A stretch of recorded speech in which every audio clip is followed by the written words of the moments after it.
Kita masih terus memuji dan meninggikan Tuhan Yesus.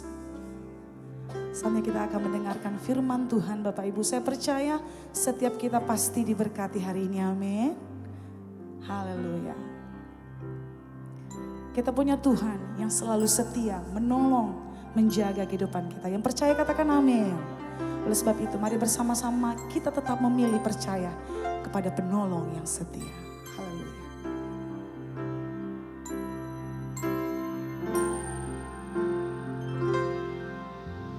Meskipun Tuhan tak menolongku,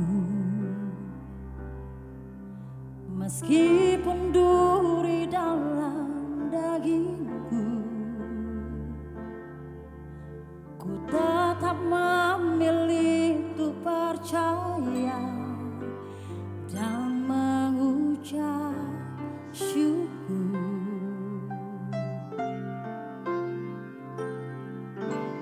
Meskipun doaku tak terjawab, meskipun hatiku habis lenyap, ku tetap memilih untuk percaya dan mengucap syukur.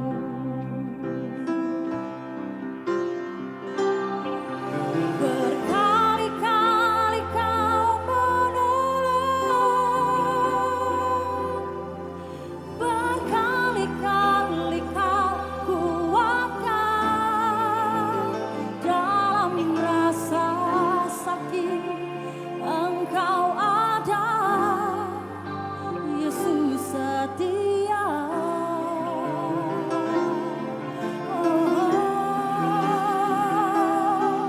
Berkali-kali kau menolong, berkali-kali kau kuatkan. Dalam lembah gelap Engkau ada, Yesus setia. Mari kita berikan tepuk tangan sorak-sorai bagi Yesus. Engkau setia ya Tuhan. Mari nyatakan. Meskipun Tuhan tak menolongku, meskipun duri dalam dagingku, ku tetap memilih untuk percaya dan mengucap syukur. Oh, meskipun doaku tak terjawab, meskipun hatiku habis lenyap, namun kami tetap percaya padamu ya Yesus. Dan mengucap syukur. Bersama-sama dengan mengangkat tanganmu nyatakan. Berkali-kali kau menolong, berkali-kali kau kuatkan. Dalam rasa sakit Engkau ada, Yesus setia.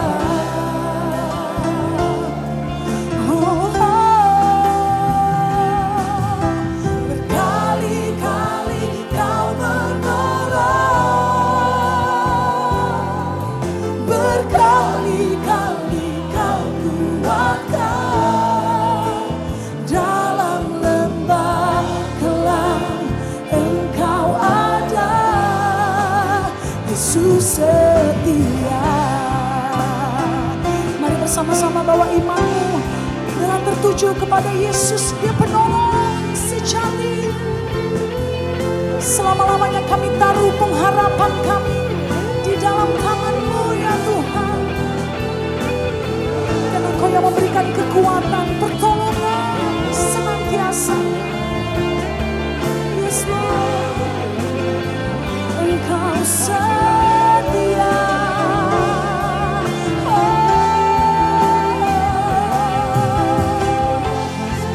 Tidak pernah terlambat setia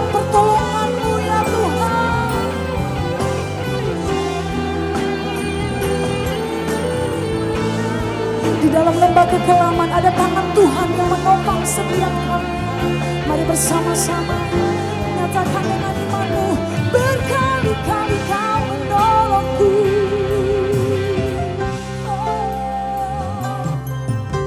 Berkali-kali kau menolong, berkali-kali kau kuatkan dalam rasa sakit. Engkau tetap setia ya Tuhan.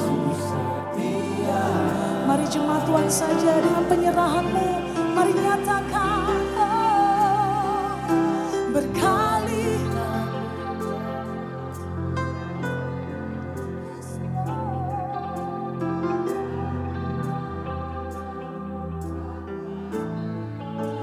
Dalam lembah kelam Engkau setia ya Tuhan. Mari bersama-sama saya ajak kita bangkit berdiri. Mari nyatakan dengan imanmu. Berkali-kali kau menolong, berkali-kali kau kuatkan dalam rasa sakit.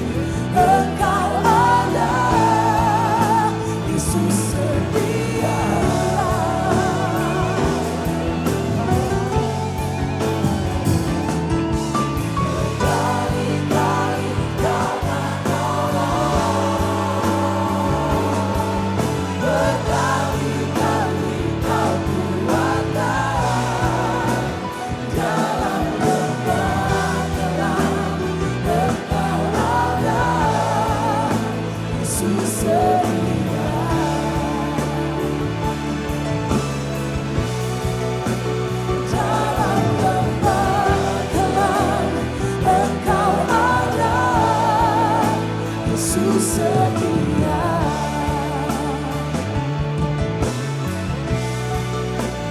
Dalam lembah kelam Engkau ada,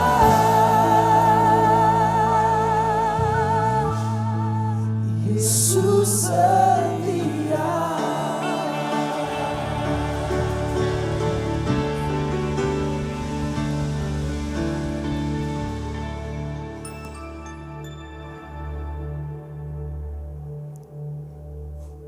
Saat kami diberkati, hidup dalam keadaan sehat dan terlindungi, Engkau mendampingi perjalanan hidup kami. Saat kami mengalami sakit, tertekan, menderita, Engkau setia juga menemani dan menolong kami, membantu dan menolong kami menjadikan jalan keluar sehingga kami cakap mengatasi kesulitan-kesulitan itu. Atas semua anugerah ini, kami ada seperti hari ini. Kami kuat seperti hari ini. Kami bisa lewati hari, lewat hari, waktu, lewat waktu, tahun, lewat tahun. Sekarang kami ada di sini dalam rumah-Mu Tuhan. Kami merindukan Engkau mengajar. Engkau memberitahu jalan-jalan-Mu agar kami menjadi bijak. Kami makin tenang, kami makin teguh, kami makin mandiri dan kuat. Roh Kudus bantu kami untuk menerjemahkan firman, menginspirasi kami, membuat kami mengerti agar kami dapat mentaati perintah-Mu. Dalam nama Yesus kami berdoa. Amin. Silakan duduk Bapak Ibu sekalian.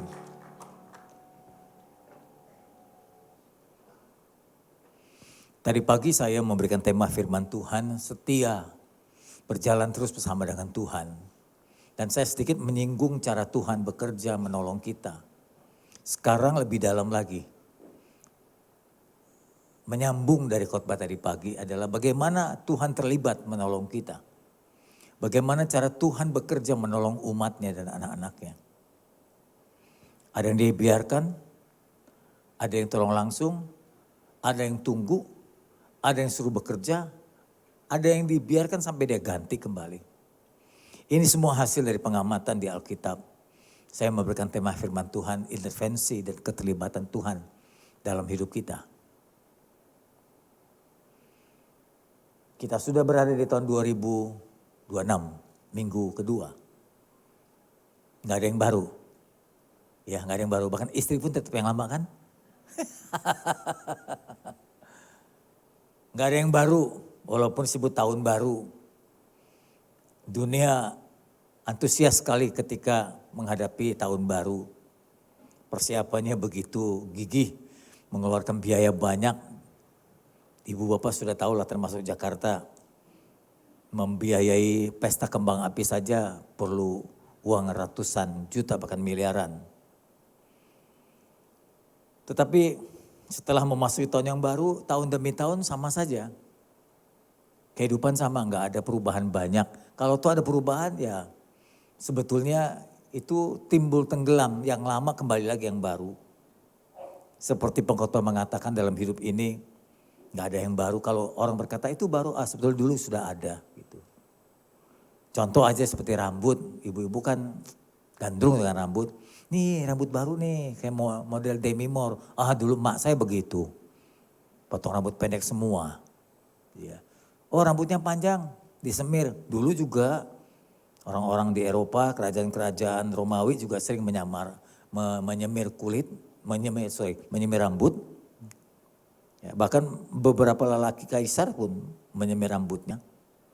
Jadi nggak ada yang baru, model celana. Ya, juga dulu sudah ada yang cutbray, yang ngecil, yang pendek, yang tinggi, sudah ada sejak dulu. Memang kehidupan itu sebenarnya berputar. Nah, kita berada dalam lingkaran kehidupan itu. Bagaimana kita mengisi kehidupan yang berputar itu menjadi bermakna. Kalau melihat alam, perputaran ini ada pagi, siang, malam, jam 1, jam 2, jam 3, ada Senin, Selasa, Rabu sampai hari Minggu, Januari, Februari, tahun 2025, 2026. Itu semua diawali dari perputaran planet ini. Jadi gini Bapak Ibu tahu saya, ini matahari, lalu ada planet. Nah, kita ini masuk planet yang ketiga kalau nggak salah, bumi. Ada Mars, bumi. Nah di planet kita ini bumi, terus ada bulannya muter lagi. Jadi bumi yang berputar pada porosnya, pada badannya sendiri, itu diputarin oleh bulan. Jadi bulan sambil mutari badan, dia juga mutar keliling. Memutari bumi. Kurang lebih begitu. Dan itu di dalam tata surya Bima Sakti, disebut Bima Sakti. Matahari dengan 9 planet ini disebut Bima Sakti. Ini satu kumpulan kompleks namanya Bima Sakti. Ada matahari dan 9 planet. Tiap planet punya bulan sendiri. Malah diterangkan di alam itu ada satu planet bulannya 2. Ada yang bulannya 1, bulannya 2 berputar gitu. Nah perputaran tiap planet ini itu mendatangkan munculnya siang dan malam. Satu kali saya pernah ada di Swiss kalau nggak salah, saya lupa. Jam 11 malam sama seperti siang, matahari masih terbit begitu. Sehingga buat kita susah tidur. Jadi hordeng harus tutup karena matahari terus bersinar. Jadi ada kalanya di satu tempat matahari bersinar lebih lama. Bukan matahari berputar. Jadi sinar matahari itu begitu lama menyinari di bagian planet itu. Sehingga siang lebih lama. Perputaran dari bumi terhadap matahari, mataharinya nggak berputar. Bumi yang berputar terhadap matahari dan bulan berputar terhadap bumi. Begitu juga terus seterusnya. Dan itu menimbulkan pagi dan siang. Maka kita mengenal dunia ada jam 12, jam 1, jam 2, jam 3, jam 12 malam. Nanti kembali lagi jam 1 pagi lagi. Nanti jam 9 lagi terus berputar. Bulak balik saja begitu berjalan bertahun-tahun. Hari Senin juga sama. Senin, Selasa, Rabu, Minggu. Nanti Minggu kembali lagi seperti Minggu ini. Besok Senin lagi. Bulan Januari sampai Desember. Nanti ketemu lagi Januari lagi. Musim juga sama. Span ronding, semi panas, rontok dan dingin. Nanti kembali lagi ke semi lagi. Ke panas lagi, ke rontok lagi, ke dingin lagi. Itu di luar. Di kita, di bumi Indonesia itu panas dan hujan saja. Panas, hujan begitu ya. Ada waktu yang tertentukan. Air hujan, ini hanya mempertegas bahwa apa yang saya katakan hidup adalah perputaran. Air hujan turun. Air hujannya dari mana? Laut kena sinar matahari menguap. Semua yang mencair menguap. Lalu menimbun di atas jadi awan. Awalnya putih karena belum berisi air banyak. Lama-lama karena timbunan uap dari air menimbun menjadi awan. Awan menumpuk menjadi berat. Warnanya pun berubah menjadi hitam. Lalu kemudian angin meniup dengan kuat. Nah, ketika awan yang berat itu tertiup, di mana awan itu jatuh airnya disitulah terjadi hujan. Nah sayangnya jatuhnya kebanyakan di Aceh. Jadi banjir bandang Bapak Ibu. Ya, itu herannya jatuhnya di Aceh melulu begitu ya Bapak Ibu ya. Saya baru dengar saya di berita TV juga sekarang di Jawa Tengah dekat kota Kudus juga terjadi baru banjir. Kurang lebih 12-20 rumah rusak karena banjir. Kalau di Aceh ratusan. Ya ratusan. Kurang lebih begitu. Nanti setelah turun balik lagi tuh air ke laut lagi, nguap lagi. Nah berputar juga, semua berputar. Ternyata menurut saya Tuhan mengatur alam seperti itu. Termasuk mengatur kehidupan kita pun berputar Bapak Ibu. Dari tanah, ya kita hidup kembali lagi menjadi tanah. Arwah kita dari Tuhan kembali lagi kepada Tuhan. Yang menjadi inti kehidupan adalah kehidupan yang Tuhan berikan kepada kita ini ada misinya Bapak Ibu. Ada tugasnya, saudara dan saya bukan cuma asal hidup, asal nikmati hidup, asal makan, asal kenyang, bukan begitu. Tuhan punya panggilan, apalagi setelah bumi ini, hidup ini rusak oleh dosa. Sampai Tuhan membayar dosa ini dengan nyawanya, maka dia ingin melibatkan kita supaya manusia berdosa ini diselamatkan. Itu misi paling besar. Tidak ada tugas Tuhan sebesar ini. Sampai melibatkan bagaimana Tuhan harus mengorbankan nyawanya. Tuhan menciptakan matahari, langit dan bulan, bintang, enggak pakai nyawanya. Hanya cukup dengan ucapan saja. Maka langit dan cakrawala jadi, laut jadi, binatang-binatang berkeriapan dan tercipta hanya dengan sabdanya saja. Tapi waktu dia membayar dosa kita, dia harus bayar dengan nyawanya. Ibu bapak perlu tahu ini. Betapa besar dan mahalnya proyek penebusan Tuhan ini. Harus Tuhan tinggalkan sorga, harus lepaskan kealahannya, harus turun menjadi manusia, harus. Sebab manusia harus ditebus dengan manusia. Yang menebusnya harus manusia sempurna dan tidak ada lain. Manusia sempurna adalah Allah sendiri yang turun menjadi manusia. Itu sudah aturan main yang gak boleh dilanggar oleh Allah sendiri. Allah yang bikin peraturan, Allah yang harus melaksanakannya. Dan tidak ada proyek sebesar ini, proyek penyelamatan, proyek penebusan. Saudara dan saya yang sudah diselamatkan terpanggil menjadi kawan sekerja Tuhan. Maka itu gak heran kalau Alkitab mengatakan betapa eloknya telapak kaki orang yang memberitakan Injil. Elok itu artinya kakimu indah di mata Tuhan ketika engkau melangkah untuk mencari jiwa-jiwa. Karena itu adalah pekerjaan yang paling besar. Oke, kita pakai logika, itu pakai iman ya, pakai logika. Anda bisa beli mobil termahal, Rolls Royce umpamanya begitu. Saya nggak tahu harganya berapa, karena saya nggak pernah punya dan nggak pernah tahu juga. Anda bisa beli Rolls Royce, Anda bisa beli Lamborghini, Anda bisa beli Ferrari. Tapi mungkin 100 tahun kemudian akan rusak. Dibuang jadi besi tua. Anda bangun rumah, mungkin dengan awal cicil sampai ratusan miliar umpamanya, atau triliunan. 200 tahun kemudian rumahmu akan jadi rongsokan tua. Dan engkau mungkin nggak ada di situ lagi yang menempati orang lain. Tidak ada yang baka, tidak ada yang kekal. Semua proyek manusia di bumi ini memang ditetapkan hanya sementara. Tapi ketika engkau menyelamatkan satu jiwa, jiwa itu sampai ke dalam kekekalan, sampai ke surga. Dan di surga pun disebutkan namamu, engkau yang menyelamatkan jiwa itu. Jadi hasilnya jauh lebih mulia. Saya tidak merendahkan pekerjaan dunia. Saya tidak merendahkan pekerjaan dan usaha-usaha manusia. Tapi itu sifatnya hanya dibutuhkan ketika kita hidup. Namun setelah kita mati, semua akan ditinggalkan. Seperti pernyataan Ayub, aku lahir telanjang, pulang pun telanjang. Paham kan? Tidak bawa apa-apa datang, mati pun tidak bawa apa-apa. Semua itu membuktikan kesementaraan Bapak Ibu. Nah yang kekal itu adalah keselamatan. Yang kekal itu adalah penebusan. Kita dibawa kepada kehidupan yang kekal. Sebelum masuk dalam kekekalan ada kerajaan 1000 tahun kalau Anda membaca di Alkitab. Itu ada di bumi ini. Tuhan yang memerintah atas semua alam semesta ini. Kita ikut bersama dengan Tuhan sebelum masuk dalam kekekalan. Itu saja sudah sangat menyenangkan. Proyek yang luar biasa. Jadi hidup yang sementara ini saudara dan saya mungkin 60, 70 tahun, 80 tahun adalah kesempatan ikut dalam proyek Tuhan ini. Hidup terus berputar, tidak ada yang baru. Yang baru adalah orang yang diselamatkan untuk ikut terlibat dalam proyek Tuhan. Pengkhotbah mengatakan apa yang seperti saya katakan tadi. Apa yang pernah ada akan ada lagi. Dan apa yang pernah dilihat akan dibuat lagi. Tak ada sesuatu yang baru di bawah matahari ini. Adakah sesuatu yang dapat dikatakan lihat ini baru?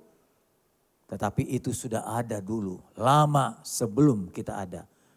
Kalimat ini menceritakan tentang perputaran kehidupan. Semua kehidupan manusia adalah perputaran saja. Karena perputaran, maka kita mengulang-ulang. Umpamanya kita menemukan hari Senin, nah nanti ketemu Senin lagi. Kita ketemu umpamanya kejadian ini, nanti ketemu lagi kejadian yang sama. Begitu ya. Atas kejadian-kejadian ini mestinya kita berpengalaman. Seorang anak kecil ambil jarinya, pegang jarinya, dia lihat lilin, dia colokkan jarinya. Karena dia belum pengalaman kan, belum pernah merasakan. Dia colok panas. Nah karena dia sudah alami, dia punya pengalaman. Oh kalau begitu jari ini jangan dimasukkan ke dalam api. Itu namanya pengalaman. Perputaran hidup ini membentuk pengalaman kita Bapak Ibu. Anda tahu jatuh cinta sakit atau enak? Jatuh cinta rasanya sejuta. Nah itu kan macam-macam dalamnya. Dengan jatuh cinta kita berpengalaman. Mestinya jangan patah hati. Kan pengalaman mengajar kita banyak. Ada cinta yang menghancurkan tapi ada cinta yang membangun. Ada cinta yang merusak. Tapi ada juga cinta yang membuat kita putus asa. Nah berdasarkan pengalaman-pengalaman itu mestinya harus cantik bermain cinta. Gitu kurang lebih. Lanjut. Jadi pengalaman-pengalaman ini membentuk kita sebetulnya. Nah dari begitu banyak pengalaman saya menyimpulkan ada 3 cara Tuhan terlibat dalam hidup kita yang berputar ini. Dengar baik-baik. Yang pertama, cara kita mengatur Tuhan.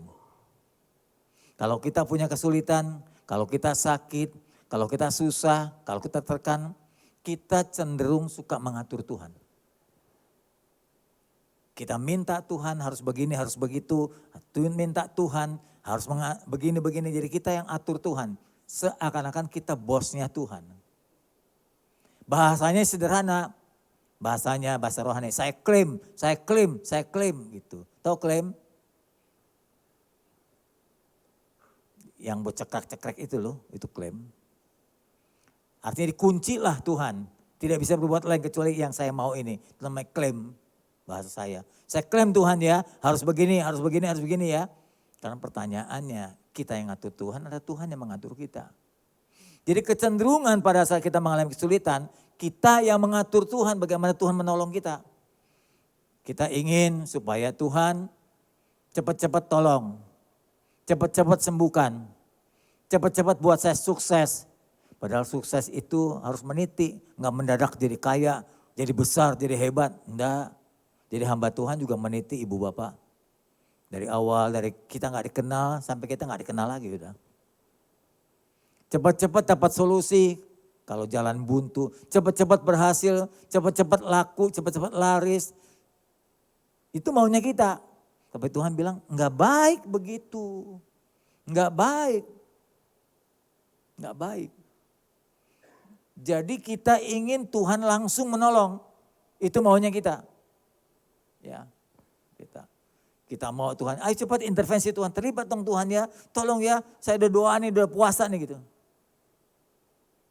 Kita jadikan senjata doa dan puasa untuk memaksa Tuhan. Saya kutip, memaksa Tuhan. Doa puasa kita alat memaksa Tuhan. Yang kedua kita minta tiap kesulitan Tuhan tolong ya. Jangan ada kesulitan yang lolos Tuhan. Tiap kesulitan Tuhan tolong, tiap kesulitan Tuhan tolong, tiap kesulitan Tuhan tolong.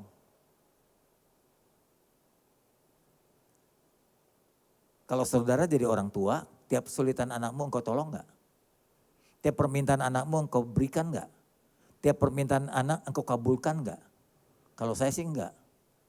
Belajar dari pengalaman, jadinya ini memanjakan anak. Anak enggak pernah mengalami kesusahan. Kalau anak enggak mengalami kesusahan enggak terbentuk karakternya. Coba dah, bikin perbandingan dua anak. Yang satu anak kasih semua apa yang diminta, kasih dari bayi sampai dewasa. Yang satu lihat, bagus nggak buat dia? Kalau nggak bagus bilang tidak ya. Jadi anak pun harus biasa mendengar kata tidak. Buat tidak itu ada baiknya. Tunggu ya, gitu. Sabar ya, gitu. Atau tidak ya ini nggak baik. Kata-kata itu pantas mesti diterima oleh anak juga. Supaya anak tahu ada waktunya tidak, ada waktunya tunda, ada waktunya iya. Kalau terus diberikan, wah anak satu kali kalau nggak berikan, dia bunuh bapaknya, dia bunuh mamahnya. Kan begitu. Yang terjadi di TV begitu kan beritanya. Hanya minta handphone, minta motor. Mamanya nggak berikan memang karena nggak sanggup. Mamanya dibunuh. Terlalu memanjakan, itu tanda kutip memanjakan. Oh Tuhan mendidik kita tidak seperti itu. Tadi pagi saya memberikan penjelasan. Waktu saya bikin khotbah ini saya mencari tahu. Saya lihat di Google, saya lihat di kamus Alkitab, saya lihat juga beberapa kamus yang lain. Berapa persen enggak sih, berapa persen banyaknya waktu Tuhan Yesus ada di bumi ini melakukan mujizat. Jadi dari seluruh pelayanannya 100%, berapa persenkah dia melayani mujizat atau melakukan mujizat? Enggak ada jawabannya. Dia bilang susah ditemukan berapa persen. Tapi sempat dihitung dari Alkitab, mujizat kesembuhan, mengusir setan, orang lumpuh dibangkitkan, orang mati dibangkitkan, orang buta dicelekkan, ya, orang lumpuh, kemudian orang kusta, dihitung-hitung jumlahnya 37 sampai 40 kali. Berapa lama dia? Dia melayani sejak umur 30 sehingga pada saat Yesus dinyatakan Mesias sampai dia meninggal itu umur 33. Jadi umur 30 siap melakukan mujizat pertama yaitu air di Kana menjadi air anggur sampai dia disalibkan itu kurang lebih 3,5 tahun. Jadi sekarang kita hitung. Kita hitung selama 3,5 tahun terdapat 37 sampai 40 kali mujizat. Jadi kurang lebih saya udah hitung tadi pagi saya ajak jemaat. Kurang lebih kalau kita genapkan aja 40 kali dalam 3 tahun mama itu. Itu kurang lebih 1 bulan Yesus melakukan mujizat cuma sekali. Dari 30 hari cuma 1 kali yang 29 hari itu dia cuma mengajar. Persentasenya lebih banyak mengajar daripada melakukan mujizat. Apa artinya ini? Artinya kalau Tuhan menolong kita tidak melulu dengan mujizat. Tidak melulu. Sama seperti anak kalau dimanjakan, dikasih terus lakukan mujizat terus, kasih terus. Anak itu gak bakal terbentuk dengan baik. Sekali-sekali diajar, diberitahu, ini kebenaran lo, harusnya begini lo, harus begini lo. Dari Yesus sendiri sebagai guru agung dari 30 hari, 29 hari lebih banyak mengajar dan membimbing orang daripada melakukan mujizat cuma sekali dalam sehari, dalam 30 hari. Paham Bapak Ibu? Matematiknya begitu. Jadi artinya meminta tolong terus menerus itu ternyata bukan gaya hidupnya Yesus. Bukan gaya kerjanya Yesus. Bukan. Kalau Yesus terus menolong kita, kita tidak terlatih mengatasi masalah kita. Kedua, caranya adalah Tuhan yang mengatur kita. Bukan kita yang mengatur Tuhan. Makanya waktu Yesus di Getsemani saat dia menghadapi tekanan hebat. Besok mau dibunuh, besok mau disalibkan, besok mau dicambuk. Besok suruh jalan Via Dolorosa ngangkat salib jatuh bangun sampai ke Bukit Golgota. Dia tahu beratnya siksaan itu, ya, dia berkata, Bapak, aku tahu sih karena dia Tuhan kan, aku tahu penderitaan seperti apa yang ku tanggung besok. Terus dia berkata, boleh nggak kalau bisa cawan ini, sengsara ini, penderitaan ini lalu daripadaku. Terus dia maksa bapaknya, enggak, tapi bukan kehendakku yang jadi, melainkan kehendak Bapak yang jadi. Jadi bukan kemauan kita yang mengatur Tuhan. Tuhan yang mengatur kita mestinya. Tuhan, ini aku ada kesulitan Tuhan. Tolong bantu aku Tuhan, sesuai dengan kebijakanmu. Bukan kehendakku Tuhan. Bukan aku yang atur kamu. Tuhanlah yang mengatur aku. Nanti dia punya cara sendiri mengaturnya. Dia punya cara sendiri untuk mengatur kita. Ya, ini caranya. Cara pertama, ketika kita meminta tolong dalam doa, permohonan kita, keinginan kita, ada kalanya Tuhan menolong kita secara langsung, secara cepat. Ada, contoh-contohnya saya temukan. Wanita yang pendarahan itu 38 tahun dia minta pertolongan dari mana-mana, dari tabib-tabib gak bisa. Ketika ketemu Yesus, dia langsung, wah ini asal kujama saja jubahnya ini. Dari begitu banyaknya orang dalam desakan, dia masuk ke dalam keramaian, dia pegang jubah Tuhan, langsung sembuh. Terasa banget aliran dari tubuh Yesus keluar. Dia bilang, ada orang yang menjamah aku barusan. Karena dari tubuhku kurasa ada aliran kuasa yang turun. Langsung dijamah. Ada kalanya Tuhan berbuat begitu. Ada kalanya begitu. Tapi sekali lagi bukan kita yang mengatur ya, Tuhan yang mengatur. Kemudian yang kedua ceritanya, ada seorang perempuan. Memang orang-orang Farisi berkelompok ini ingin menjebak Yesus. Dia mungkin dalam cerita benak pemikiran saya gini, yuk pakai perempuan itu, pelacur itu. Nanti di tengah-tengah yuk main, gua tangkap ya. Jadi ketangkap basah kan, kayak OTT gitu ya, tertangkap tangan. Ketika ditangkap, yang dibawa perempuan, lelaki yang hidung belang itu enggak. Karena kan sekomplotannya itu. Diseretnya perempuan itu, dilemparkan di hadapan Yesus. Waktu itu Yesus sedang duduk. Lalu orang-orang berkata, sesuai dengan gambar ini. Yesus, guru, menurut hukum Musa, perempuan ini tertangkap basah saat berzina. Harus dilempari batu sampai kena. Ya kena lah, mati. Kalau nggak kena ya nggak mati ibu bapak. Sampai kena dan mati. Jadi memang hukumannya rajam. Ditimpuk batu sampai berdarah-darah mati, kalau bisa dikubur dengan batu itu. Itu hukum rajam karena perzinahan. Lalu ketika Tuhan Yesus dihadapkan ini, satu dihadapkan hukum Musa, kedua dihadapkan dengan perempuan yang lemah tidak berdaya. Perempuan itu gak ngomong, gak bicara karena dia merasa berdosa. Tapi di hatinya Tuhan membaca, dia membutuhkan pertolongan Tuhan. Tanpa diminta Tuhan langsung.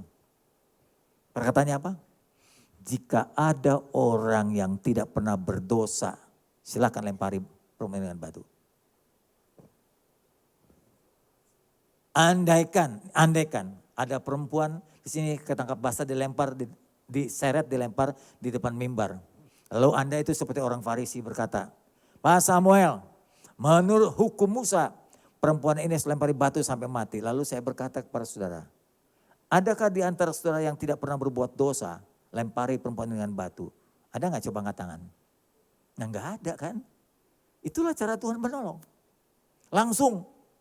Satu persatu dari yang tua sampai yang muda meninggalkan perempuan itu dan Yesus. Karena merasa dirinya juga orang berdosa. Jadi orang berdosa tidak layak menghukum orang berdosa yang lain. Tinggal Yesus dengan perempuan itu.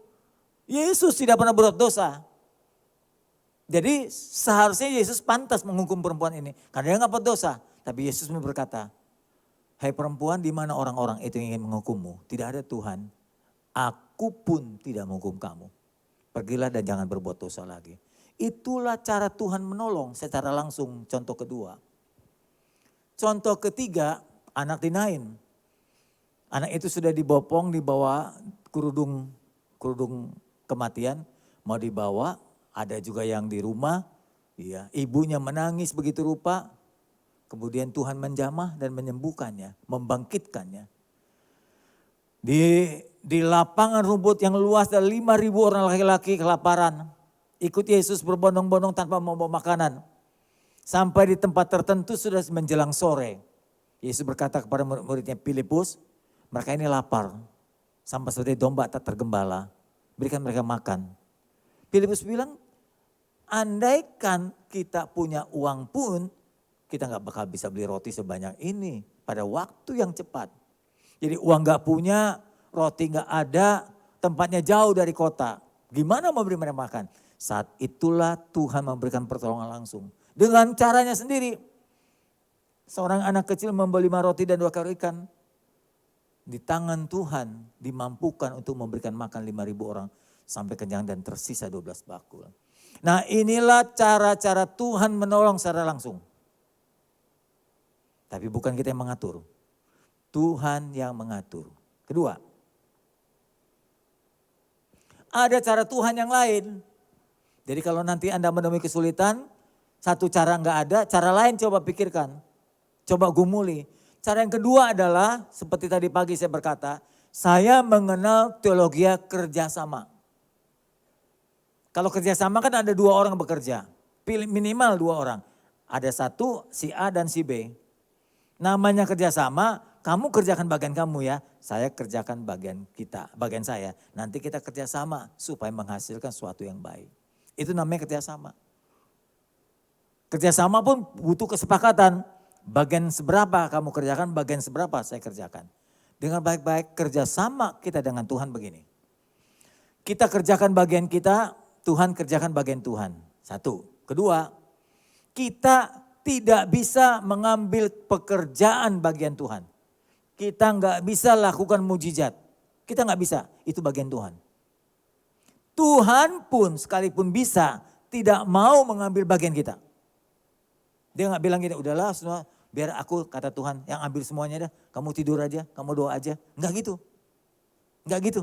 Bukan begitu cara kerja Tuhan. Kamu tetap harus bekerja walaupun sedikit. Supaya ada kerjasama kita. Karena aku ingin melatih kamu. Aku ingin melatih kamu. Jangan cuma jadi pengemis yang biasa cuma minta. Ayo bekerja, kerjakan bagian kamu, nanti aku lengkapi. Kurang lebih begitu. Apa dasarnya? Nah Korintus 10 ayat 13 mengatakan, kalau kamu mengalami pencobaan-pencobaan, kamu mengalami kesulitan-kesulitan, kamu mengalami masalah, ya. Masalah dan kesulitan itu biasa. Semua manusia di bumi ini bisa mengalami kesulitan yang sama. Mungkin berbeda jenis. Tidak akan melebihi kekuatan kamu. Jadi kesulitan itu standarnya segini. Nggak bakal mentok selama dalam kontrol Tuhan. Mamanya sekarang saya alami. Tadi saya udah kasih foto ke Pak Roni. Cucu saya masih dirawat di rumah sakit Bina Medika di Bintaro. Ini sudah hari yang ketiga atau yang keempat. Mamanya sudah nangis aja. Mamanya sampai mau pingsan. Karena mungkin anak pertama dan belum pernah alami begitu. Masa anak umur 6 bulan harus mengalami infus, dimasuk rumah sakit, dikasih uap segala macam. Karena susah napas. Kita jadi takut banget gitu, khawatir sekali. Khawatir. Iya. Ibu bapak ini juga pencobaan. Lalu saya tanya saudara, ada gak bayi lain yang sakit sama? Ada. Saya beritahu dia, Angel jangan patah semangat begitu. Coba lihat ruangan lain. Ke ruangan lain di rumah sakit yang sama itu banyak anak mengalami penyakit yang sama. Susah nafas, ya sesak nafas, batuk-batuk gitu. Pak Gembala tadi pagi bilang ada flu model baru sekarang yang kayak COVID tapi gak terlalu bayang. Itu bikin susah nafas. Istri saya ngalami itu pernah masuk rumah sakit. Susah nafas. Iya ada flu baru. Tapi sama saja begitu berputar terus. Jadi pencobaan-pencobaan itu biasa dialami bisa semua orang. COVID aja hampir seluruh dunia kok. Oke. Allah setia. Maksudnya apa setia? Setia mendampingi, setia kontrol. Dia liatin anaknya terus. Oh iya kamu sakit ya, saya tahu. Oh kamu masih kuat. Oke aku biarkan. Kamu masih bisa, aku biarkan. Aku dampingi terus. Ya. Terus aku dampingi. Ayo aku beri kekuatan. Ayo terus. Lawan dia. Usahakan, kerjakan. Satu kali Allah melihat, wah cobaan ini kok tambah lama, tambah banyak, tambah besar. Bukan hanya sakit, kurang uang. Asuransi baru berhenti, umpamanya gitu. BPJS suruh nunggu. Wah kan sulit ini, setengah mati Bapak Ibu. Kesulitan. Kayak cucu saya ini belum sempat masuk asuransi juga. BPJS nggak mungkin masuk ke situ. Ya, karena itu klinik kecil. Gimana ya harus keluar tabungan. Sementara dia lagi sedang renovasi rumah. Wah jadi kan konflik ini, jadi banyak kepentingan. Cobaan makin banyak. Gimana? Nah Tuhan lihat. Kalau kamu sanggup dia biarkan. Nah pada saat pencobaan itu melampaui kekuatanmu. Dia akan bantu. Nah dia kerjakan bagian dia. Aku tolong. Ada ribuan cara Tuhan menolong. Ada ribuan cara. Dan dia membuat engkau mampu. Memberikan kamu jalan keluar. Jalan keluar bukan diambil. Bukan diangkat kesulitanmu. Bukan. Nggak ada kalimatnya. Bukan diangkat. Diberikan jalan keluar. Sambil bekerja bersama dengan Tuhan. Kita menemukan jalan keluar. Sementara kita sedang usaha, Tuhan kasih jalan mempermudah dengan cara ini, mempermudah dengan cara ini, mempermudah dengan itu. Sehingga kita dapat menanggung. Menanggung, jadi nggak ditanggung. Supaya kita cakap menanggung. Kita dulu pernah bicara soal angkat besi. Dulu saya pernah ikut, tapi nggak jadi. Saya pikir menjadi adik Rai, nggak jadi kakak Rai saya. 2 tahun saya ikut nge-gym, nggak jadi, malah sakit saya. Karena tiap kali nge-gym bebannya tambah. Nggak tahan tubuh kita. Tubuh saya itu nggak sama seperti tubuh orang. Jadi akhirnya saya lepas. Nggak nge-gym lagi ngikuti di tempat gym gitu. 2 tahun tuh. Tiap tahun. Biasanya pelatih itu tiap kali datang kita ditambahkan beban gitu. Jadi yang tadi 20 kilo bisa sampai nanti 50, 60, 80 kilo gitu. Ya. Kenapa? Supaya otot kita berkembang. Anda kalau habis nge-gym, habis olahraga, pada sakit ya? Karena itu otot sudah pecah. Waktu dia pecah, menganga, terus nanti dia sembuh lagi. Ada olahraga dia pecah lagi, tambah besar tuh. Jadi makanya orang berolahraga nggak pernah berhenti sakitnya. Tapi tambah besar ototnya. Nah otot ini berguna untuk menyerap gula saudara. Orang yang suka memperbesar otot biasanya nggak kena terserang diabetes. Karena gulanya diserap dalam otot itu. Yang jarang olahraga kena diabetes. Biar gemuk pun tetap kena diabetes. Kurus pun kena diabetes. Kalau ototnya tidak dikembangkan. Karena otot itu penyimpan gula. Nanti kita olahraga lagi belum sempat makan. Dari ototlah keluar tenaga itu Bapak Ibu. Kalau udah kena diabetes repot Ibu Bapak. Repot dah. Maaf ya. Dengan hubungan dengan istri jadi berubah, stamina jadi berubah, gampang sakit, ginjal rusak, macam-macam dah, macam-macam. Jadi diabetes itu jadi induknya atau ibu dari penyakit. Hati-hati. Anda yang berusia 50 ke atas hati-hati. Harus mengembangkan otot saudara. Karena makin tua makin ciut. Anda pernah ukur gak tubuh saudara tambah pendek? Anda tambah ukur gak badan Anda tambah kecil? Mana menciut. Kalau enggak olahraga, enggak berkembang, Anda enggak bisa mempertahankan. Itu bagian kita, bukan bagian Tuhan. Ceramah-ceramah adik Rai itu baik buat kita. Para pendeta khususnya. Pendeta kan kerjanya cuma makan doang, enggak pernah olahraga. Tanya adik. makan ya. Tapi enggak pernah olahraga. Nah mulai Senin depan, saya bikin program. Saya kan kebetulan salah satu pengurus di Jakarta Barat ini. Ayo teman-teman, teman kita dari 23, 4 masuk rumah sakit semua. Sebagian stroke melulu. Ibu-ibu stroke juga kan, tapi belanjaan. Ini mah enggak stroke, pembuluh darah pecah. Kursi roda semua sekarang. Yang satu meninggal, yang 3 masih dirawat. Padahal usianya di bawah kita, 40, 50 gitu. Nah saya bilang, ayo Senin depan kita jalan pagi, jalan sehat. Habis jalan sehat 1 jam, ayo kita ngobrol. Bicara soal pengembalaan. Karena gembala tuh gak ada teman. Betul. Kalau gembala punya teman tuh sehat rohaninya. Ada teman ngobrol, teman mengeluh, teman sharing, ya, teman bicara. Itu bagus banget. Bukan cuma istri, tapi teman sekerja yang sama tingkatannya. Kalau jemaat punya persoalan, konseling sama gembala. Kalau gembala punya persoalan, konseling sama siapa? Tuhan. Tuhan yang kelihatan. Mana Tuhannya? Sendiri yang ditahan. Coba tahan 10 tahun, enak gak coba? Apa darah gak naik, darah tinggi? Bisa stroke. Makanya banyak pendeta stroke. Sudah tahan sendiri, makan sembarangan, gak pernah olahraga, tertekan. banyak masalah, udah cepat mati. Saya kumpulkan nih para gembala Senin depan. Kumpul depan gereja saya, kita jalan ke Citra 8. Nanti setengah jam lagi balik lagi. Nah itu kita ngobrol di kafe. Ya, di kafe. Kalau dia bilang ngobrol gitu, dia tanya, yang bayar siapa? Udahlah saya yang bayar. Asal itu jangan makan banyak-banyak aja, udah kita bayar. Ngobrol, ntar siang saya ajak makan. 2 minggu sekali begitu terbiasa, jadi ada tempat tuh ngobrol. Tema kali ini saya lemparkan pertumbuhan gereja. Gimana gereja bisa tumbuh, apa faktor-faktor yang menentukan gereja bertumbuh. Kita ngobrol, bagi pengalaman, bagi keluhan gitu. Yang bisa memberikan nasihat ya teman sendiri. Habis siapa lagi? Kita nggak ada gembala senior, kita nggak ada maha guru, Tuhan nggak kelihatan, ya udah teman. Itu bagus, membagi sebagian beban, separuh dari kesusahan hilang. Makanya ibu-ibu lebih panjang umur. Kenapa? Ngomong, dia muntahin semua. Separuh hilang udah. Bapak-bapak kan ditahan semua. Tahan lagi. Dadanya gede. Lama-lama bengek. Makanya bapak-bapak lebih dulu meninggal. Coba bayangkan ibu jadi janda daripada duda. Betul tidak? Iya. Udah diomelin banyak, ditahan mau kemari lagi, ditahan sendirian, mau keluarin gak ada, mau ngomong takut rahasia bocor. Kan ember semua kan jemaat. Coba mana gembala mana berani ngomong sama jemaat.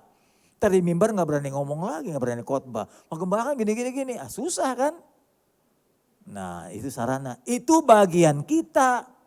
Bagian Tuhan nanti memberikan jalan keluar buat kita. Jadi harus ada jalan. Olahraga perlu, makan perlu, tidur cukup perlu, doa perlu. Sharing dengan teman perlu, itu bagian kita. Bukan bagian Tuhan. Kita mesti kerjakan itu. Sesuai dengan firman ini.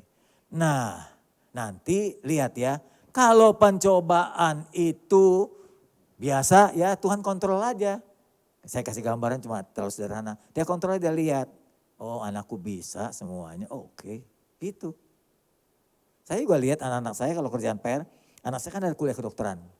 Ada yang kuliah arsitek. Ada yang kuliah hukum. Saya melihat dari seluruh kuliah, arsitek, hukum, dokteran, kalau ekonomi enggak itu. Yang paling sulit melihat saya kedokteran sama arsitek. Sampai begadang-begadang. Yang di arsitek, anak saya perempuan yang terakhir ini, dia itu seminggu bisa 2 kali begadang. Bikin proyek bersama teman-teman jadi tim, ada bengkelnya. Jadi kerjakan besok selesai. Itu butuh sampai begadang ibu bapak. Itu enggak gampang. Nah yang kedokteran menghafal dari kutu sampai jantung dihafal. Dihafal semua anatomi tubuh ini. Saya beli stabilo, satu lusin, ini semua habis dipakai oleh dia. Bukunya tebal-tebal, dia baca dari stabilo, tanda penting-penting. Kalau ngasih tanda itu nggak tahu. Itu luar biasa menghafalnya. Itu bahasanya bukan bahasa Indonesia, bahasa Latin. Kayak kardio, vaskuler, itu kan bukan bahasa biasa. Harus dihafal itu. Itu kedokteran. Itu baru dokter umum, belum spesialis. Dari semua ini tidak semuanya berjalan mulus. Ada 1-2 kali anak saya gagal. Gagal ujian, dia bilang, "Pa, saya masih tidur." Kira jam 7 gitu, dia masuk ke kamar, saya ketok pintu, dia peluk, saya nangis. "Kenapa?" saya bilang, "Saya gagal Pak ujian." Tuh, gitu tuh kadang-kala tuh. Lalu saya gimana? Ke kampus, gomel itu dosen. Gua gampar lu ya. Gue jedukin lu gak tahu gue pendeta nih, gue lapor Tuhan lu bikin gagal. Gak bisa gitu kan. Gak bisa kita intervensi begitu. Ya biarin sudah. Coba lagi ya, coba belajar lagi ya. Ini stabilo lagi nih. Beliin lagi stabilo. Dia hafalin lagi. Lulus juga akhirnya. Termasuk lumayan IP-nya 3,4. 3,4 kan bagus ibu bapak. Udah baik itu. Kelulusannya saya yang datang. Dia dianggap salah satu urusan terbaik juga. Yang kuliah hukum juga sama. Notaris terbaik keempat dia di seluruh Indonesia. Diberikan tempat di Bogor, orang nyari, dia enggak ditempatkan pemerintah. Akhirnya anak-anak bisa mandiri juga kok hebat-hebat. Asal kita pantau. Enggak bisa kita peluk. Ayo kita bilang dorong lagi, ayo sama bisa. Itu orang tua. Bicara anak kecil. Betul saya punya cucu. Satu kali cucu ketinggalan sesuatu, dikasih tugas kan, dikasih hukuman. Tulis nih 3 lembar, 4 lembar, guru kasih ancaman. Ini ya, aku tidak lagi melakukan ini, aku tidak lagi melakukan ini. Terus kalimatnya sama. Cucu kadang-kadang udah ngantuk, nggak selesai kita datang. Loh kok belum selesai gitu, kok belum selesai? Iya ngantuk kung, ngantuk poh gitu. Nah dengar aponya gitu gimana? Aponya bilang suruh cucunya tidur. Ya udah kamu tidur, biar apo yang lanjutin. Apo kan yang lanjutin. Saya tahu banget, saya pernah jadi guru TK, ini pasti mamanya yang nulis nih. Kok bagus banget, lebih bagus dari anaknya. Mamanya pintar meniru. Tulisan cucunya, dari mulai tanda tangan suaminya sampai tulisan cucunya dia tiru. Itu seorang ibu keahliannya. Nah Anda bayangkan kalau anak kita, cucu kita bantu terus kayak begitu sampai perguruan tinggi jadi apa dia? Sarjana kosong, gak ada isinya. Kita biarkan, mestinya kayak Tuhan, biarkan. Ini lihat, kalau kita mampu Tuhan gak turun tangan. Dia biarkan, ayo kamu mampu kan lanjut. Dia gak tolong. Yuk hadapi klien susah, cerewet, ya utang belum dibayar, ya ini kurang itu kurang. Kamu cari jalan keluar. Tuhan temani, Tuhan dampingi saja. Supaya engkau terbiasa mengatasi kesulitan itu. Itulah isi tahun baru Bapak Ibu. Jangan harap macam-macam dalam hidup. Saya sudah 68 kali mengalami tahun baru. 2 tahun lagi 70 kali saya. Tahun baru. Isinya sama, tahun baru ya begini-begini aja. Isinya seperti ini. Ngulang lagi. Nah kalau ngulang kita gak terampil-terampil, nyebelin orang tua gak? Jengkel banget ini anak, blow on banget, turunan siapa sih lu? Gitu, padahal turunan bapak mamanya sendiri. Ibu bapak kalau mampu dibiarkan, kalau gak mampu, nah baru Tuhan turun tangan. Itu namanya kerjasama. Gak bisa ya, ayo bukan dipegang pensilnya, suruh tidur enggak, anaknya cuci muka. Biar gak ngantuk, udah cuci muka balik lagi, ayo bikin PR. Tangannya suruh pegang pensil, tangan mamanya pegang tangan anaknya, gitu kan. Ayo tulis sama-sama, gitu sampai selesai. Begitulah cara Tuhan menolong. Setuju? Halo jemaat. Ya harus begitu. Kalau nggak mampu Tuhan tolong. Ini contoh saja peristiwa. Kalau saya ngomong kan pasalnya cuma punya bisa-bisanya sendiri, tafsir sendiri. Enggak, berdasarkan Alkitab. Alkitab pernah ada cerita seorang bernama Simon Petrus, masih ingat enggak? Kan Tuhan bilang, ayo Simon mundurkan perahu, tebarkan jala. Terus Simon jawab apa? Ini jawabannya. Tuhan, ya, dia berkata, Tuhan bilang ayo tolakkan perahumu ke tempat lebih dalam, tebarkan jalamu untuk tangkap ikan. Simon jawab, Guru sudah kukerjakan sepanjang malam kemarin malam kami bekerja keras dan tidak tangkap seekor pun gak dapat apa-apa. Tapi karena engkau yang suruh Guru, nah sungkan dia. Walaupun sudah capek-capek, udah gagal, karena engkau suruh, aku lakukanlah Tuhan, aku tebar jala. Ketika dia angkat jala itu, ikan banyak. Loh, yang semalam pada kemana ikannya? Ditangkap sama Simon, teman-temannya gak ada. Sekarang siang hari ditangkap ikan oleh Yesus, kok ada? Nah itu namanya mukjizat. Itu yang namanya Tuhan yang mengadakan. Kemarin diusahakan enggak. Belum lewat 24 jam mukjizat terjadi. Ikan ditangkap dengan banyak. Itulah cara Tuhan nolong. Nah dari sini apa pelajaran kita? Yang pertama, Tuhan suruh kita menjala dulu. Coba dulu kamu sepanjang malam. Coba, Tuhan gak buru-buru datang pada saat kemarin. Dia datangnya besok. Setelah Simon dan temannya berusaha dulu. Gak bisa, aku datang. Bisa, aku biarkan. Gak bisa, baru datang besok. Dia bikin mujizat. Supaya Simon kenal siapa orang ini. Yang namanya Yesus. Itu tujuan mujizat. Bukan hanya untuk senang-senang. Tapi untuk mengenal siapa Tuhan kita yang bekerja seperti itu. Sekali lagi, Itu cara Tuhan. Cara Tuhan bekerja bukan yang kita atur. Tuhan yang atur kita. Sekali lagi ada yang langsung, ada yang tidak langsung. Dia suruh kita kerja dulu. Ketika sanggup dia biarkan, nggak sanggup baru dia bantu. Dua-dua baik. Dua-dua baik. Cara yang ketiga, ada kalanya kita berkata, Tuhan kok anak Tuhan ini dibiarkan menderita, Tuhan nggak balas ya. Tuhan nggak lakukan revenge ya. Contohnya seperti di Nigeria. Nigeria sekali dibantai berapa orang dalam sehari? Kemarin ini oleh Boko Haram. Saya lupa berapa orang tuh yang dibunuh. Kok Tuhan diam ya? Anak-anak di Bethlehem dulu ada catatan sejarah. Ketika Yesus lahir kan dibawa lari ke Mesir. Anak di bawah usia 2 tahun oleh Herodes dibunuh semua satu kota Bethlehem. Kok Tuhan diam ya? ISIS di Timur Tengah, orang-orang Kristen dibantai, digorok gitu rupa. Misionaris dipotong kepalanya dikembal. Kok Tuhan diam ya? Di Indonesia bangun gereja susah, kok Tuhan diam ya? Kita lagi mau ibadah ditutup, mau Natalan ditutup, jalanan ditutup. Kita ibadah di depan gereja pakai toa begitu rupa. Kok Tuhan diam ya? Ini ada cara yang ketiga.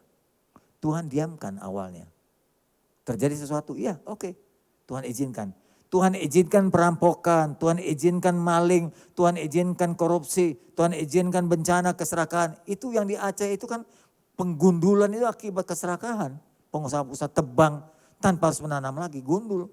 Tuhan izinkan. Tapi Tuhan balaskan satu saat. Tuhan gantikan dengan cara sendiri. Di Nigeria, Tuhan pakai Amerika untuk menekan pemerintah Nigeria. Kalau kamu diam terus, aku yang turun. Salah satu tindakan Presiden Venezuela. Amerika ambil tindakan. Ada banyak cara. Irak, Saddam Hussein, Tuhan culik gitu rupa. Melalui Amerika.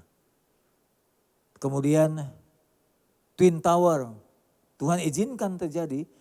Tuhan gak mau terjadi. Tapi kalau ada niat orang jahat untuk bom dengan pesawat terbang, gimana niat jahat orang? Tuhan izinkan tapi Tuhan balaskan. Osama bin Laden dikejar oleh tentara Amerika sampai didapatkannya. Banyak cara Tuhan. Tuhan gantikan dengan cara ketiga. Tuhan izinkan terjadi kesulitan pada umatnya, tapi pada waktunya Tuhan gantikan dengan cara sendiri. Saya alami itu Ibu Bapak. Saya alami itu. Saya nggak usah cerita peristiwanya. Peristiwanya terjadi sesuatu, saya dirugikan. Tuhan gantikan. Tuhan gantikan. Tuhan punya cara sendiri untuk menggantikan kerugian-kerugian kita. Dengan cara berbeda, dengan benda yang berbeda. Tapi jauh lebih baik. Ayub, kesalahannya apa? Kenapa dia menderita? Anaknya 10 terbunuh. Hartanya dirampok oleh 3 pasukan. Badannya penuh dengan penyakit. Alkitab mengatakan Ayub tidak bersalah. Sampai Tuhan sendiri mengatakan kepada setan, kepada iblis, apakah engkau keliling-keliling dunia melihat seorang hambaku seperti Ayub? Tidak ada orang sesaleh Ayub, tidak ada orang sesaleh Ayub. Ayat 8, sebab tiada seorang pun di bumi seperti dia, saleh, jujur, takut akan Allah dan jauhi kejahatan. Berarti orang ini bukan orang berdosa, bukan pelawan Tuhan, bukan pendosa, bukan penjahat. Kenapa mengalami bencana begitu hebat? Tuhan izinkan. Tuhan izinkan. Lalu iblis berkata, jalan ceritanya kan begini. Tuhan, Ayub saleh, jujur, selama ini dia takut sama engkau sih. Karena engkau berkati dia, coba ambil berkatnya. Ambil berkatnya, apa dimilikinya, ku cabut. Masihkah ia mengasihi dan takut akan Tuhan? Kemungkinan besar Ayub pasti mengutukmu Tuhan. Mari kita uji. Tuhan bilang silakan, tapi jangan sentuh hidupnya. Habis-habisan Ayub, habis-habisan. Tapi pada pasal 42, Ayub bagian terakhir, Lalu Tuhan memulihkan keadaan Ayub. Setelah ia meminta doa untuk sahabatnya dan Tuhan memberikan Ayub 2 kali lipat dari segala kepunyaan yang dahulu pernah hilang. Tuhan memberkati Ayub dalam hidup selanjutnya lebih daripada hidup yang dahulu. Ia mendapat ribuan ekor hewan. Dan ia mendapatkan 7 anak laki dan 3 anak perempuan kembali. Jauh lebih cantik daripada anak yang dahulu. Tuhan gantikan kehilangan orang-orang saleh dengan caranya sendiri. Jadi ada 3 cara. 1, Tuhan bisa menolong langsung, jangan atur Tuhan, biar Tuhan atur kita. 2, dengan cara Tuhan ajak kerjasama. Dan ketiga, Tuhan izinkan anak yang menderita tapi dia gantikan pada akhirnya. Mana yang dikerjakan kita gak tahu. Tapi begitulah nanti isi kehidupan kita di tahun yang baru ini Bapak Ibu. Namun dengar baik-baik, Tuhan tetap setia. Nah ada satu kalimat ini. Jangan dilupakan, apalagi menjelang Imlek nih. Tuhan selalu menyertai kita. Amin gak? Amin. Tahu gak artinya Tuhan menyertai? Ya, kalau saya sakit disembuhkan. Kalau saya bokek dikasih berkat. Kalau saya susah dikasih jalan keluar. Dapat jalan buntu Tuhan pasti dikasih solusi dan seterusnya. Tidak seperti itu saja. Bukan hanya itu saja. Tuhan menyertai berarti dia bersama kita. Lihat ya. Tuhan menyertai kan artinya Immanuel. Dia bersama kita. Kalau dia bersama kita, kira-kira dia tahu gak keadaan kita? Tahu. Kita lagi tupok. Tahu gak dia? Tahu. Nih mau Imlek nih, hati-hati. Yang matanya sipit-sipit, kulitnya putih-putih semua ini. Yang amoy-amoy, ako-ako ini. Pak me udah siapin kartu domino ini. Imlek ha? Setahun sekali gak apa-apa lah Tuhan ngerti ini. Kita kan ke gereja tiap minggu, setahun sekali kan kita main ceki gak apa-apa toh. Main domino gak apa-apa, apalagi main dengan saudara-saudara sendiri, main cuma goceng-goceng gitu kan. Oke, betul? Betul Ibu Bapak? Iya. Seneng-seneng lah cuma rame-rame aja. Kalau aku kalah ya ponakku yang menang. Kalau ponakan kalah kuku yang menang. Kan gak apa-apa sama saudara sendiri, gua gak kemana-mana. Amin. Katanya Tuhan beserta kita. Supaya Tuhan gak tahu kita main di kolong tempat tidur. Tuhan gak tahu kita sembunyi tutup kunci. Tuhan gak tahu. Tuhan tahu kalau di gereja. Amin. Kalau di luar gereja Tuhan gak tahu.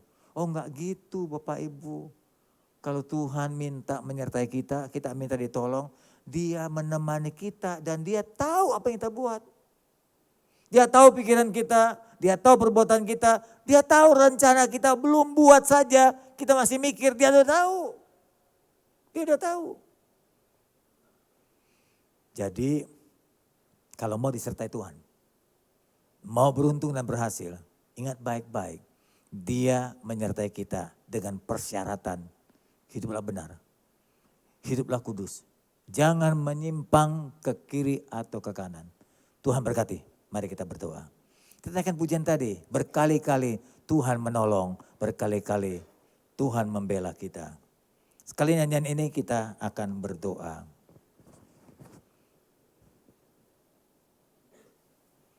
Sekali nyanyian ini saya serahkan mimbar kepada pimpinan untuk berdoa buat saudara. Karena menjelang Imlek lebih pantas pimpinan gereja yang mendoakan saudara.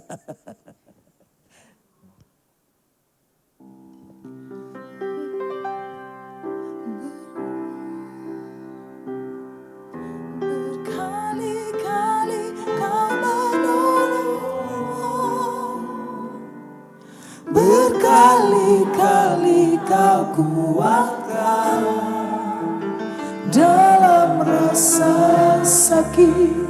Engkau ada, Yesus setia. Haleluya. Berkali-kali kau menolong, berkali-kali kau kuatkan dalam lembah kelam. Engkau ada, Yesus setia.